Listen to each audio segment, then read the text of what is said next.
The massive alien ship appeared above Earth without warning. It was 3 kilometers long, shaped like a crescent moon, and covered in lights that pulsed with colors humans had never seen before. Every defense system on the planet went to maximum alert. Fighter jets scrambled. Nuclear submarines surfaced. Admiral Taemin stood in the command center of Earth's orbital defense station, watching the alien vessel hang there like a sword over humanity's throat. For 3 days, nothing happened. The ship simply waited. Then on the 4th day, it sent a message. Dr. Hana was the first human to hear an alien voice. She sat in her lab at the United Nations headquarters, wearing a headset connected to every radio telescope on Earth. The voice was strange, like wind chimes mixed with whale song, but the translation came through clear enough. "We are the Velkrin, speakers for the Galactic Confederation. We come with terms for your species."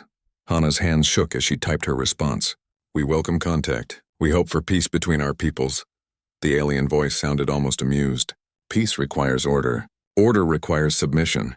You will hear our terms." Within an hour, representatives from every nation gathered in emergency sessions. The Velkrin transmitted their demands in every human language simultaneously. The message was simple and devastating. Humanity was too dangerous to be left alone. In just 15 years since achieving faster-than-light travel, humans had built warships, established fortified colonies, and shown a disturbing tendency toward violence. The Confederation had watched species develop for 10,000 years. They had never seen anything like humanity. The terms were clear. Earth would dismantle 90% of its military. All weapons in space would be destroyed. Human colonies would accept Confederation overseers. Humanity would enter a period of guided development that would last at least 500 years. In exchange, the Confederation would share technology, ensure peace, and integrate humanity into galactic civilization. They called it protection. To Admiral Taemin, it sounded like slavery. He stood before the United Nations Security Council 3 days later. Taemin was 54 years old, with gray hair and a face that rarely smiled. He had spent 30 years in Earth's military, fighting in the water wars and the Arctic conflicts. He knew what surrender looked like. "They're asking us to give up everything that makes us human," he said. "Our right to defend ourselves, our right to choose our own path, our sovereignty." President Yuna sat at the head of the table. She was younger than Taemin, barely 40, but her eyes held the weight of someone who had seen too much. Before becoming president, she had been a war journalist. She had walked through burned cities and photographed mass graves. She understood both the horror of war and the necessity of standing firm. "What choice do we have?" asked the Chinese ambassador. "Their ship could destroy our entire planet. We've analyzed the energy readings. One vessel has more firepower than our entire nuclear arsenal." "They won't destroy Earth," Hana said softly. She had been studying the Confederation's transmissions, learning everything she could about these aliens. "They see themselves as civilized, as protectors. Destroying us would contradict everything they believe about themselves. Then they'll occupy us," the Russian ambassador said. "Turn us into pets." "Is that better than extinction?" Captain Deho spoke up from his position near the wall. He was young for a ship captain, only 32, but he had proven himself brilliant in tactical simulations. "We could fight." The room fell silent. Everyone turned to look at him. "Fight?" The European Union representative laughed bitterly. "We've had FTL for 15 years. They've had it for millennia. We have 200 ships. They have 47 entire civilizations behind them." Deho met the man's eyes steadily. "Our grandfathers fought with worse odds. They stood against empires with nothing but determination and cleverness. Sometimes the side with better weapons still loses." Admiral Taemin felt something stir in his chest. Pride, maybe, or recognition. This young captain understood what too many had forgotten. Humans didn't survive by being the strongest. They survived by being too stubborn to quit. President Yuna called for a vote. The room divided almost evenly. Some nations wanted to accept the terms and hope for the best. Others refused to surrender without even trying to negotiate. The debate raged for hours. Finally, Yuna made the decision herself. "We ask for 90 days to consider their terms. In that time, we negotiate for better conditions. If they refuse to compromise, if they truly see us as nothing but primitives to be controlled, then we have our answer about what kind of civilization they really are." Dr. Hana was chosen to deliver the message. She returned to her lab and opened the channel to the Velcrin ship. "We have received your terms," she said carefully. "We request time to discuss them properly. 90 days. And we wish to negotiate modifications that respect both our security and our dignity." The response came within minutes. The alien voice sounded colder this time. "You misunderstand your position. The Confederation does not negotiate with primitive species. You have 30 days to accept our terms. If you refuse, we will enforce compliance. This is not a threat. This is simply how civilization works." Hana closed the channel and sat in silence for a long moment. Then she went to find Admiral Taman. She found him in his quarters on the orbital station, staring out at Earth below. The planet looked so peaceful from space, so blue and perfect, hard to believe it was home to a species the galaxy feared. "They won't negotiate," Hana said. 30 days. "Accept or face enforcement," Taman nodded slowly. He had expected nothing less. "What do you think we should do?" Hana moved to stand beside him at the window. "I became a scientist because I believe in understanding, in finding common ground. I've spent my whole life believing that any two intelligent species can find a way to coexist. But they don't see us as equals. They see us as children who need to be controlled. Maybe they're right. Maybe we are too violent, too dangerous. But I keep thinking about something my grandmother told me. She lived through the Korean reunification wars. She said the worst thing you can do is let someone else tell you who you are." Taemin smiled, a rare expression on his weathered face. "Your grandmother was a wise woman. Over the next 30 days, Earth prepared. Not for surrender, but for the possibility of refusal. The decision had not been made yet, but Taemin believed in being ready. Ships were positioned. Supplies were stockpiled on colonies. Weapons were checked and rechecked. And every day the Velcrin ship hung in orbit, waiting for humanity's answer. On the 29th day, President Yuna called another council session. This time the vote was not close. Humanity would refuse the terms. They would offer friendship, trade, and peaceful coexistence as equals, but they would not surrender their freedom. Admiral Taemin stood beside Dr. Hana as she transmitted Earth's final message to the Velcrin. "We thank the Confederation for their offer," Hana said, her voice steady despite her fear. "But we must decline. We seek peace between equals, not submission. We hope you will accept our friendship on these terms." The alien response came quickly, and for the first time, there was genuine surprise in the translated voice. "No species has refused the Confederation in 4,000 years. You choose extinction over guidance. You choose chaos over order. This is madness." Taemin stepped forward and spoke directly into the transmitter. "No, this is humanity. Get used to it." The Velcrin ship departed the next day, but Admiral Taemin knew they would return. The Confederation would not accept refusal. They would come with force to impose their will. Earth had thrown down the challenge. Now they would face the consequences. And somewhere deep in his soldier's heart, Taemin felt ready for what was coming. The Confederation's response came 3 weeks after Earth's refusal. 50 alien vessels appeared at the edge of human space, near the colony world of New Jeju. The settlement was home to 40,000 people, mostly farmers and miners who had left Earth seeking a simpler life among the stars. Sung-ho was working in the colony's administrative center when the alarms began. He was 26 years old, a logistics coordinator who ensured supplies flowed properly between the farms and the orbital stations. He had never expected to be involved in anything more dangerous than a transport delay. "Alien ships detected," the automated system announced. 50 vessels. Configuration matches Confederation design. Distance 2 million kilometers and closing.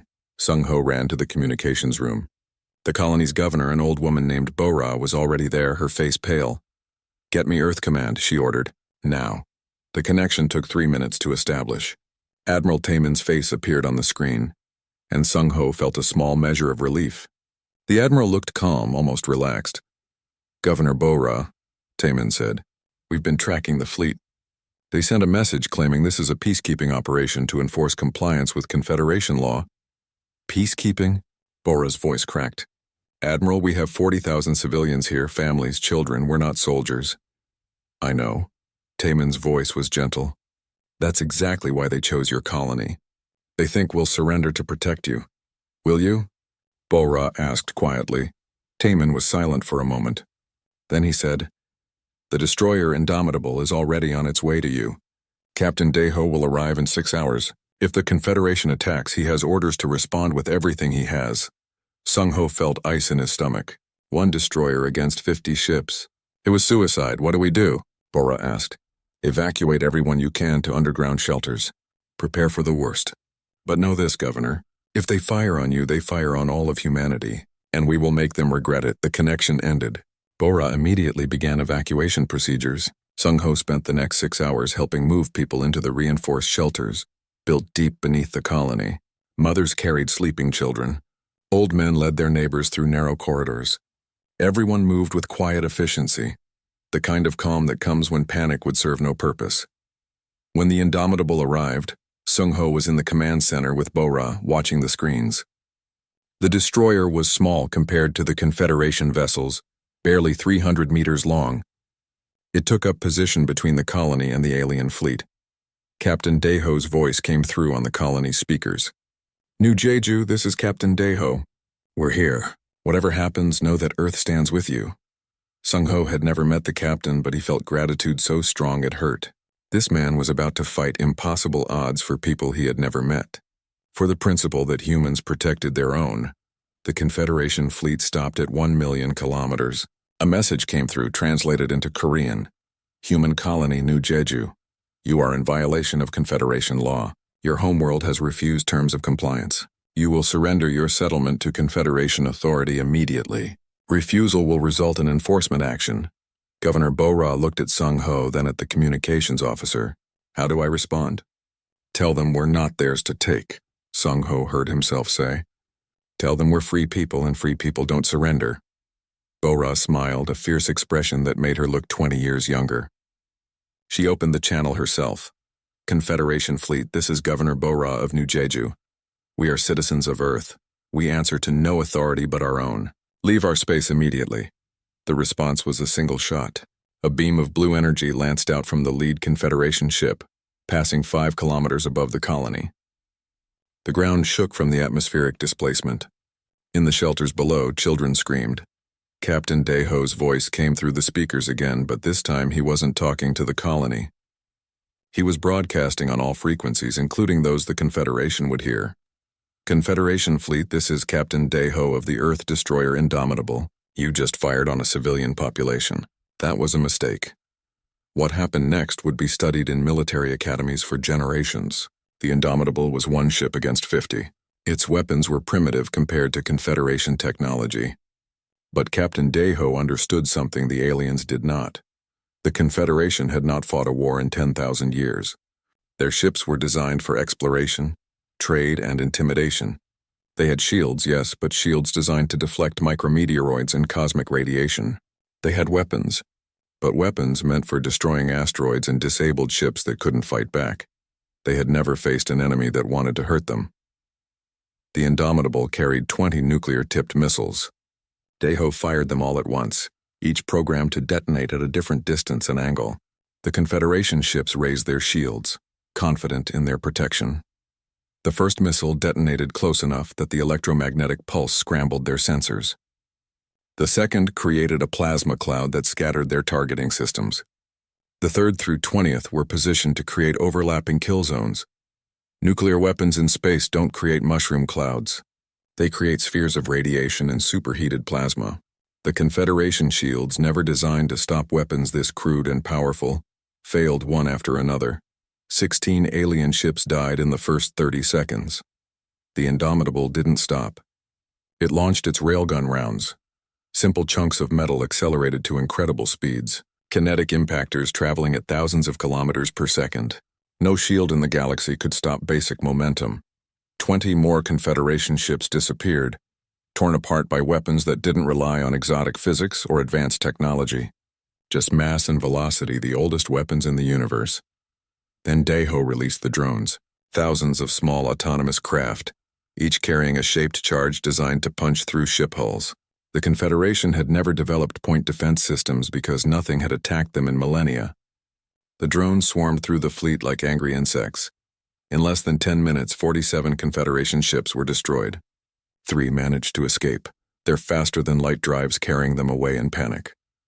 On New Jeju, Sung-ho stared at the screens in disbelief. The Confederation fleet was gone.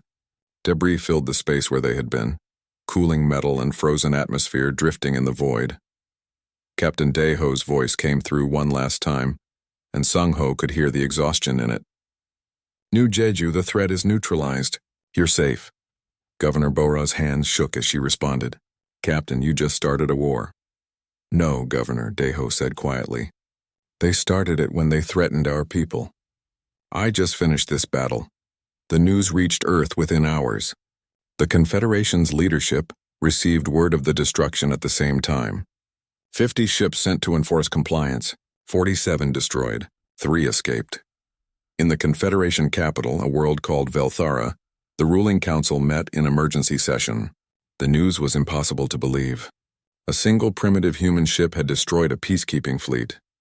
The humans had used nuclear weapons, kinetic impactors, and swarm drones. Weapons so simple they were considered museum pieces. But simplicity didn't matter when your enemy was willing to use them without hesitation. The Velkrin counselor, who had negotiated with Earth, stood before his peers, his bioluminescent skin flickering with distress. They are not like us, he said. We evolved without predators. We learned to cooperate because violence was inefficient. But humans, they evolved as hunters, as killers. They know war in their bones.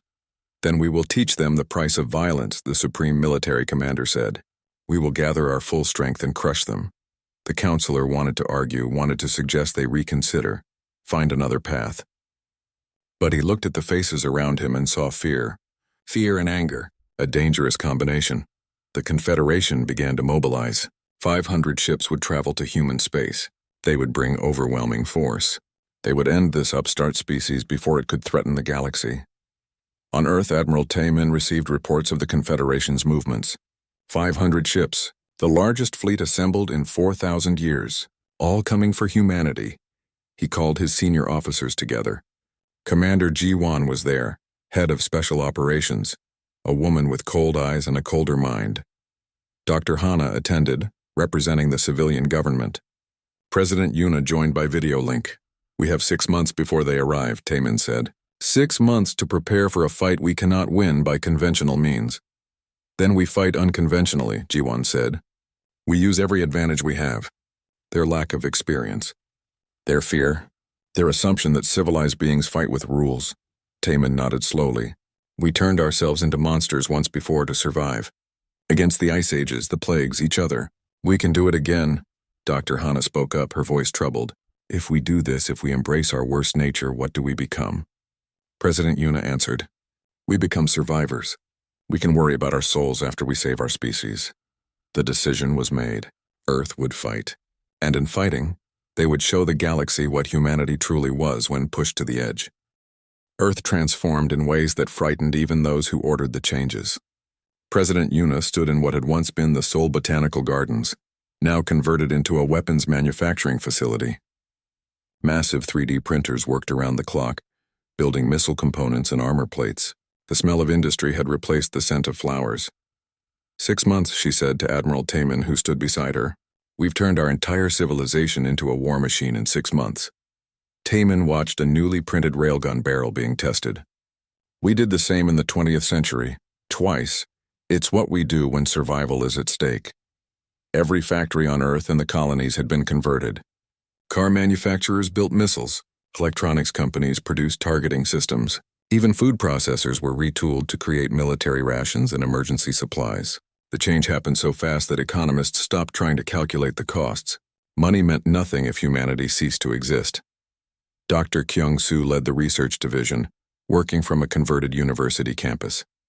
He was 43 years old, a physicist who had spent his career studying peaceful applications of fusion power. Now he designed weapons that made nuclear bombs look gentle. His latest creation sat in the testing facility, a device the size of a small car. Colonel Minna stood beside him, studying the blueprints. She was a Marine Corps commander, 38 years old with scars on her hands from a dozen boarding actions against pirates. Explain it again, she said. In simple terms, Kyung-soo pointed to the device. The Confederation shields work by deflecting particles and energy.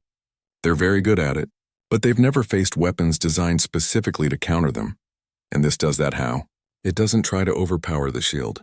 It makes the shield overpower itself. Kyung-soo's eyes gleamed with the pride of creation.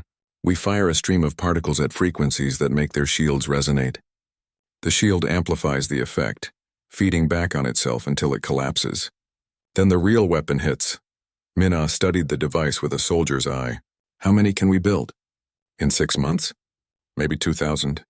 Enough to equip our fleet, do it. Build 3,000. I want backups. The conversation was interrupted by an alert on Kyung-soo's tablet. He read it and smiled grimly.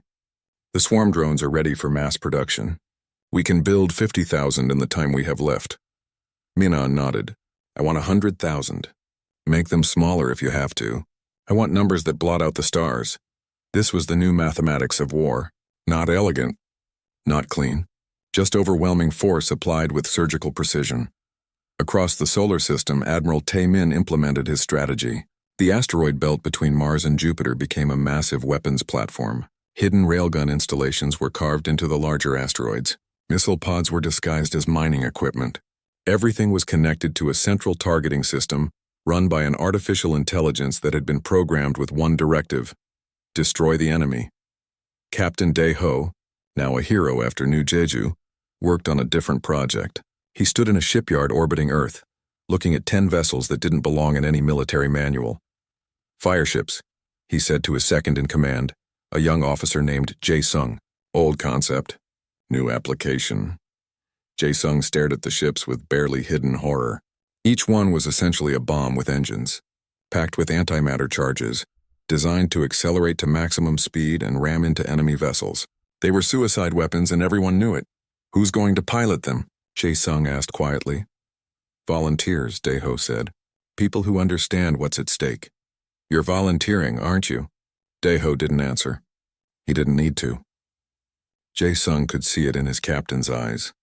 Back on Earth, Dr. Hana worked on a different kind of preparation.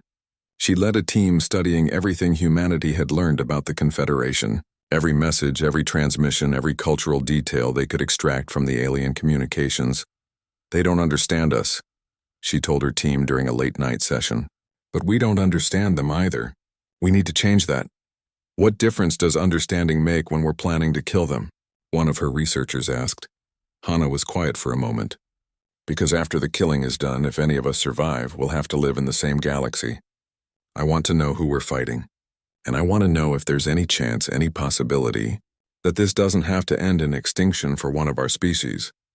She had found something interesting in the Confederation's cultural database, information they had arrogantly shared before the fighting started. The 47 species of the Confederation had all evolved on worlds without large predators. They had never developed the concept of war among their own kind. Their violence was limited to hunting small animals for food, and even that had been abandoned thousands of years ago. They were prey species who had reached for the stars and found themselves alone. For 10,000 years they had been the dominant force in the galaxy, never challenged, never threatened. They had built a civilization on cooperation and mutual support because they had never needed to build one on conflict, and then they met humanity. Humans were different in a way the Confederation couldn't comprehend. Earth had been a brutal teacher. Ice ages that killed 90% of all humans, plagues that wiped out entire continents, predators that hunted early humans for food, and worst of all, other humans competing for the same limited resources. Humanity had survived by becoming the best hunters, the best killers, the best strategic thinkers. They had driven every predator species to extinction or submission. They had fought wars against themselves that killed millions. They had split the atom and immediately turned it into a weapon. The Confederation saw this history and called it primitive barbarism. Dr. Hana saw it and understood it was simply evolution. Humans weren't evil. They were survivors. And survivors did what was necessary. As the months passed, the Confederation fleet drew closer. 500 ships, the largest military force assembled in recorded galactic history. Supreme Admiral Threx led them, a Velkrin commander who had spent 300 years serving the Confederation. He had never fought a real battle.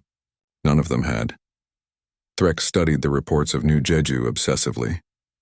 How had one primitive ship destroyed 47 vessels? The answer was disturbing. The humans had used weapons the Confederation had abandoned as inefficient.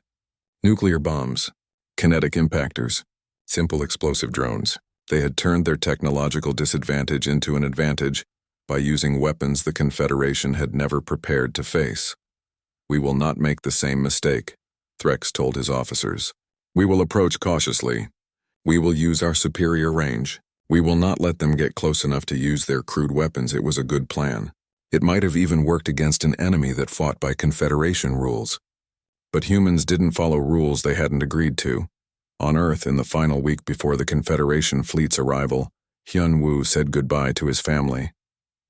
He was 31 years old, a transport pilot who had volunteered to fly one of the fire ships. His wife held their daughter, a girl of 3 who didn't understand why her father was crying. "I'll come back," he told them, knowing it was probably a lie. His wife kissed him. "You better. She needs her father." Hyun-woo held them both, memorizing the feel of their bodies against his, the smell of his daughter's hair, the warmth of his wife's hand.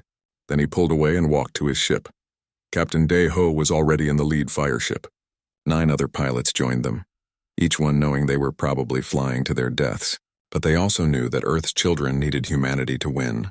And if their deaths bought that victory, it was a price worth paying. Commander Ji-won coordinated the final defensive positions from her command center on Mars. She had turned the red planet into a fortress, with hidden weapons and backup fleets positioned at every Lagrange point. If the Confederation broke through the main defense, they would find Mars ready to bleed them dry. "Status?" she asked her operations officer. "All systems ready. The asteroid belt is armed. The fleet is in position. The fire ships are fueled and ready. We're as prepared as we can be." Ji-won nodded. She had done everything possible. Now it was up to the soldiers, the pilots, and the cold mathematics of war. Admiral Taemin stood on the bridge of the battleship Defiance, humanity's largest warship. Around him, 200 human vessels waited in formation. They were outnumbered more than 2 to 1. They were technologically inferior. By every logical calculation, they should surrender. But logic had never been humanity's strong suit. "The Confederation fleet will arrive in 3 hours, his tactical officer reported. Taemin looked at the image of Earth on his main screen. That small blue world had produced his species. A species of hunters and dreamers, of artists and warriors, of people who looked at the impossible and decided to try anyway. "All ships, this is Admiral Taemin," he broadcast. "In 3 hours we face an enemy that outnumbers us. They think we'll surrender. They think we'll see their numbers and lose hope. They don't understand that humans have never known when to quit. Today we show them why that's their biggest mistake. Today we show them that Earth doesn't bow. Earth." The Confederation fleet filled the sky like a second solar system. Supreme Admiral Threx stood on the bridge of his flagship, a vessel 5 kilometers long that housed 10,000 crew members. Around him, 499 other ships maintained perfect formation. "Scan for human vessels," he ordered. The sensors operator worked for several minutes, then looked up with confusion. "Sir, we detect 200 human ships. They're concentrated near the 4th planet, Mars." Threx felt a moment of satisfaction. The humans had gathered their entire fleet in one location. Tactically foolish. He could destroy them all at once. "Open a channel to the human commander," he said. Admiral Taemin's face appeared on the main screen. Threx had studied human expressions, trying to understand them. The Admiral looked calm, almost relaxed. It was unsettling. "Human commander," Threx said, "you are surrounded and outnumbered. Surrender your fleet and we will show mercy to your civilians." Taemin smiled, and Threx felt his skin prickle with unease. "Supreme Admiral, I have only one response to your offer." "Then speak it." "No." The channel closed. Threx stood in silence for a moment. He had offered mercy. He had offered survival, and the human had refused with a single word. "All ships," Threx commanded. "Advance. Weapons range in 30 minutes. Prepare to fire." The Confederation fleet moved forward, a wall of steel and energy shields. They passed the orbit of Neptune, then Uranus. Everything appeared normal. The human fleet waited near Mars, making no moves to intercept. Then they reached the asteroid belt. The attack came from everywhere at once. Hidden railgun platforms built into the asteroids opened fire. Thousands of solid metal slugs, accelerated to incredible speeds, tore through space. The Confederation's shields deflected some of them. Not all. The first ship to die was a transport carrying medical supplies. A tungsten rod, no bigger than a javelin, punched through its shield at 8 kilometers per second. The rod passed through 3 decks before its kinetic energy was spent. The ship began to spin, atmosphere venting from the wound. More platforms fired. The asteroids themselves seemed to come alive with violence. Missile pods, disguised as mining equipment for months, launched their payloads. Nuclear-tipped warheads streaked toward the Confederation fleet. Defensive positions. Threx shouted, "Return fire!" But fire at what? The asteroids were everywhere, and the humans had turned them all into weapons platforms. The Confederation ships began targeting asteroids randomly, blowing chunks of rock apart. But for every platform they destroyed, 5 more opened fire. Dr. Kyung-soo's shieldbreaker weapons activated next. From hidden positions throughout the belt, focused particle beams lanced out. The Confederation crews watched in horror as their shields began to shimmer and pulse. The beams weren't trying to overpower the shields. They were making the shields destroy themselves. One by one, shield generators overloaded. Ships that had considered themselves invulnerable suddenly found themselves naked to the void, and the railgun platforms were waiting. In the first 10 minutes, the Confederation lost 90 ships. "Retreat to defensive formation," Threx ordered. "Pull back beyond the belt." But Commander Jiwon had anticipated this. As the Confederation fleet tried to withdraw, a second wave of attacks came from behind them. Human ships, small and fast, had been hiding in the outer system. They swept in now, firing missiles and kinetic impactors at the Confederation's rear guard. The enemy was boxed in. Asteroids ahead, human ships behind, and death coming from all directions. Threx made a decision. "Forward. Full speed. We break through the belt and destroy their main fleet. That's our only chance." It was the right tactical choice, but it played into Admiral Taemin's hands perfectly. The Confederation fleet charged forward, taking losses but maintaining momentum. They pushed through the asteroid field, shields failing, hulls breaching, crew members dying in ways they had never imagined. And finally they emerged on the other side. The human fleet waited near Mars, 200 ships in defensive formation. Against the Confederation's remaining 400, it should have been a quick victory. Threx didn't see the fire ships until it was too late. Captain Dae-ho led the squadron personally. 10 ships, each packed with antimatter charges, each piloted by a volunteer who knew they weren't coming home. The fire ships had been hiding in Mars's shadow, engines cold, waiting for this moment. "All ships, maximum burn," Dae-ho commanded. "Target the capital ships, for Earth." The fire ships accelerated to speeds that would have torn apart conventional vessels. They were built for this one purpose, to deliver their payload at any cost. The Confederation tried to shoot them down. Point defense systems that had never been properly developed or tested fired frantically. They destroyed one fire ship, then another. But 8 remained, and 8 was more than enough. Dae-ho aimed his ship at the largest Confederation vessel, a carrier that housed 50,000 crew members. His hands were steady on the controls. He thought of his children, safe in an underground shelter on Earth. He thought of the future they would have if humanity won this day. "This is Captain Dae-ho," he broadcast. "If anyone survives to hear this, know that we chose this. We chose to stand between our world and those who would take it from us. Tell our families we loved them. Tell them we didn't hesitate." His ship struck the carrier at 17,000 kilometers per second. The antimatter charges detonated on impact. The carrier simply ceased to exist, turned into expanding plasma and debris. 7 other fire ships struck home in the same instant. 7 more capital ships died, taking their crews with them. Thousands of aliens who had never experienced violence died without understanding what had happened. Hyunwoo was in the 3rd fire ship. His target was a battlecruiser, 3 kilometers long and covered in weapons. He thought of his daughter's face, the way she laughed when he spun her in circles. He thought of his wife's voice, soft and warm in the morning. The battlecruiser fired everything at his ship. Energy beams scored the hull. Missiles detonated close enough to shake the frame. But the fire ship was built to take damage just long enough to reach its target. Hyunwoo's last thought was a prayer that his sacrifice would matter. The battlecruiser exploded, torn apart by forces its designers had never anticipated. Hyunwoo died instantly, vaporized by the blast he had created. Supreme Admiral Threx watched 12 of his largest ships die in less than 30 seconds. The humans had just traded 10 small vessels for 12 capital ships. It was a trade ratio that made no sense to his strategic training. You didn't sacrifice your own people so easily, but humans did, because humans understood that some things were worth dying for. "All ships engage the human fleet," Threx ordered. His voice had lost its confidence. Destroy them. The Confederation fleet reduced to less than 400 ships charged toward the human defensive line. This was where the battle would be decided. Ship to ship, weapon to weapon. The final confrontation. Colonel Minna watched from her position on Mars. Her Marines were ready for the next phase. When crippled Confederation ships were left adrift, her boarding teams would strike. They had trained for 6 months in zero-gravity combat.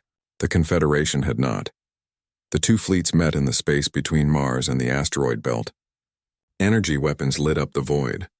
Missiles crossed paths, ships exploded or went dark, systems failing, crews dying. The human vessels took terrible losses. They were outgunned, their shields weaker, their weapons shorter ranged. Within the first hour, 60 human ships were destroyed. But they fought with a ferocity the Confederation couldn't match. Human captains rammed their damaged vessels into enemy ships rather than retreat. Human crews kept fighting even as their ships lost atmosphere and power. Human commanders made sacrifices that saved their allies at the cost of their own lives.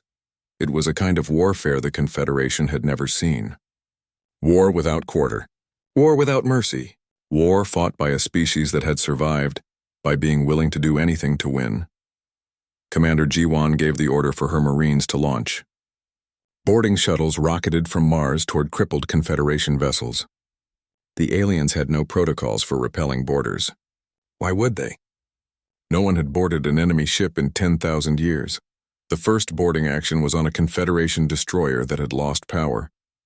The Marine team cut through the hull and entered to find the alien crew huddled together, terrified and confused. They had been taught that violence was barbaric, that civilized beings didn't hurt each other. The Marines wore full combat armor, carrying weapons designed to kill in close quarters. To the aliens, they looked like demons from ancient nightmares. Surrender, the Marine team leader said through a translator.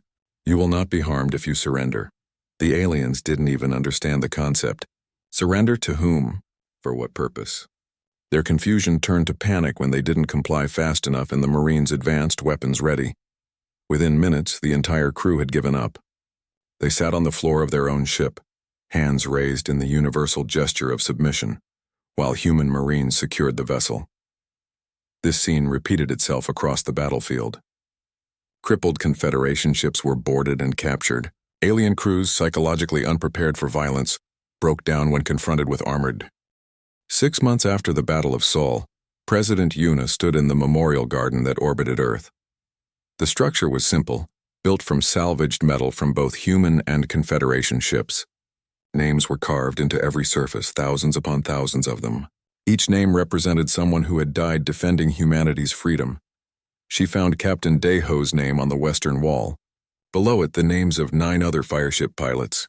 Hyunwoo's name was there, along with a small note his wife had added. He flew toward tomorrow so his daughter could live in it. Yuna placed her hand on the cold metal, feeling the etched letters beneath her fingers. We won, she whispered. What about the cost? The terrible cost. Admiral Taman approached from behind. He had aged in the past 6 months, his hair now completely white, his face lined with new wrinkles.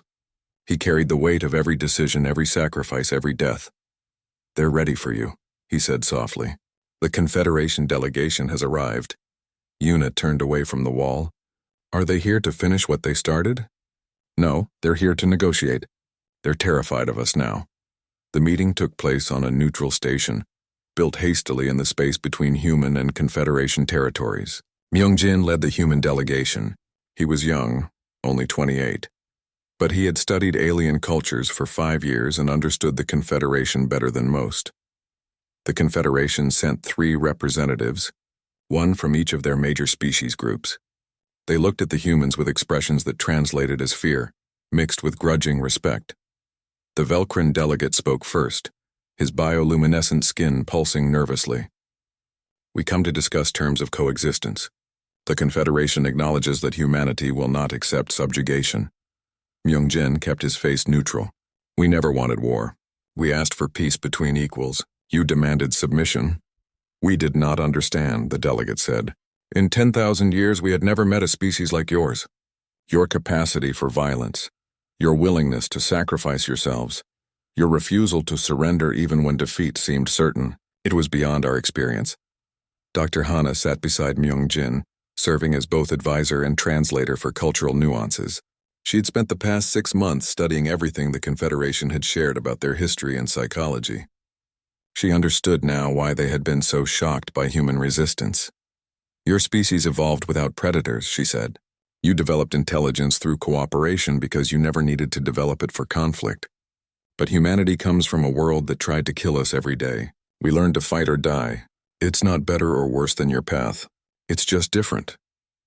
The second delegate, representing the silicon-based species of the Confederation, spoke with a voice like grinding stones. Different in a way that makes you dangerous. You have weapons we cannot counter, tactics we cannot predict, a mindset that embraces sacrifice we find incomprehensible. Then let us be allies instead of enemies, Myung-jin said. We don't want to conquer the galaxy. We just want to live free in it. The negotiations took 3 weeks. Every word was carefully chosen, every clause debated. The Confederation wanted assurances that humanity wouldn't expand aggressively. Humanity wanted guarantees of sovereignty and respect. Admiral Taemin observed from Earth, watching the proceedings through video feeds. Commander Ji-won sat beside him, her cold analyst's mind picking apart every alien gesture and phrase. They're afraid, Ji-won said. Truly afraid. They think we'll come for them next, will we? Taemin asked. Ji-won was quiet for a moment. That depends on whether we can control what we became during the war. We turned ourselves into weapons, Admiral. Perfect killing machines. Can we turn back? On the station, an elder human delegate named Chae-won addressed the Confederation representatives. She was 78 years old, a survivor of the water wars who had spent her life advocating for peace. I want to tell you something about my species, she said. Yes, we are capable of terrible violence, but we are also capable of great compassion. The same humans who fought so fiercely to protect our worlds are the ones who will help rebuild yours. We destroyed your ships, but we rescued every survivor we could find. We killed your soldiers, but we treated their bodies with respect. We are not monsters. We are survivors who learned that sometimes survival requires fighting. The Velcrin delegate seemed to shimmer with emotion. How do we trust a species that can be so gentle and so brutal? Chae-won smiled sadly. The same way we learn to trust ourselves, by giving peace a chance and preparing for war if that chance fails. The final treaty took shape slowly.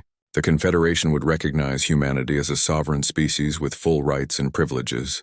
Humans would have seats on the Confederation Council, equal to any other member species.